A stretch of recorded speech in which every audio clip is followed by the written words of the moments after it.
Message ko sa Pilipino, kabalo mangod ko, alam ko ba how he took his oath seriously. Gihimo niya ang tanan para sa Pilipino. Gusto niya may maayos na buhay ang bawat Pilipino.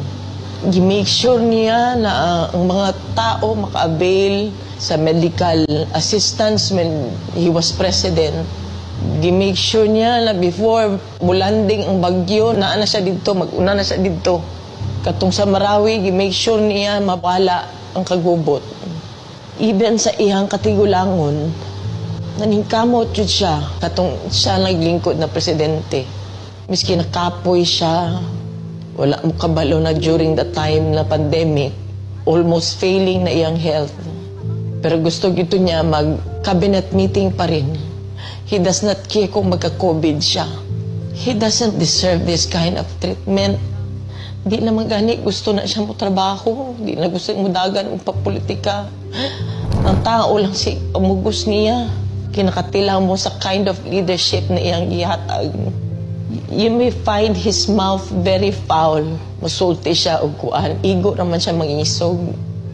I remember that time na giingnan ako ayuhan ng Pasig River. Giingnan ako na siya. Dali raman na pag-isog-isog lang man ka. Maura man na iyaha. Ang isog-isog niya na iresulta.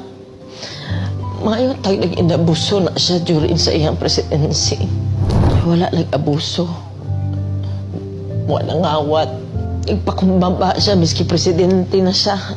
Makita niyo mo siya matratong-tao. Naluhoy ko kay pagkaon na lang ng tani ang gusto. Dili na siya materialistic. He doesn't care kung naa siya'y kwarta o wala. He doesn't care kung unsa iya ang isuot. Daan.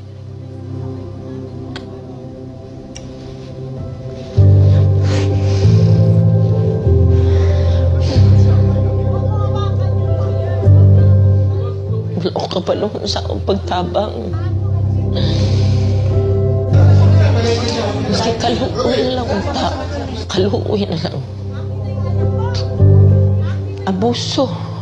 Grabe. Abuso. Simple lang ay yung gusto. Deprive pag yun ninyo.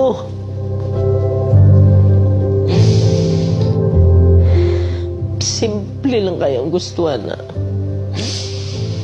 I-deprive, miskin gipatay na utak ni mo siya. Dito.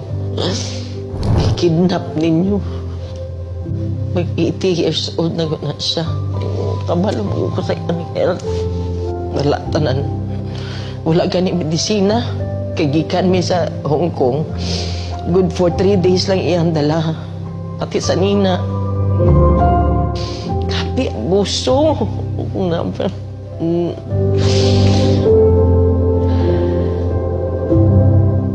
Grabe. Wala man na siya ni-trigger o pusil. Maski isa. Wala man na siya gi-pusil. Wala man na siya gidunggab. Ilang accusations 9 kabuo. Asa man ang 9. Wala maganin niya magkiti. Siguro ng 9 na gina-accuse siya. Gani, grabe gani. Gulong na nilang gibulhot na nila diri sa Pilipinas na iyang natawan. Yung anak pag ginabuhat diri sa mga... Di ko katulog, dili ko makapuyo sa among sariling balay. Balo ka ba? First night na ako gikan sa katong pag-abot na mo uguan. Wala lang ko nakauli sa among balay. Plano-plano na lang ko asa ko matulog. Nangiyo lang ko. Wala ko kabalong sa akong. Wala ko kabalong sa akong. Balo, ilang ko kay ultimo pagkaon, ana ba? Minisaya lang ang gustoan na. Kung uba naghandong, mansyon ka na sa dili. God. Ito lang. Maghangyo ko sa inyo. Di tabundang, hato di siya mubalik. Ayaw yun mag-undang, di tabundang. Please continue to pray for him.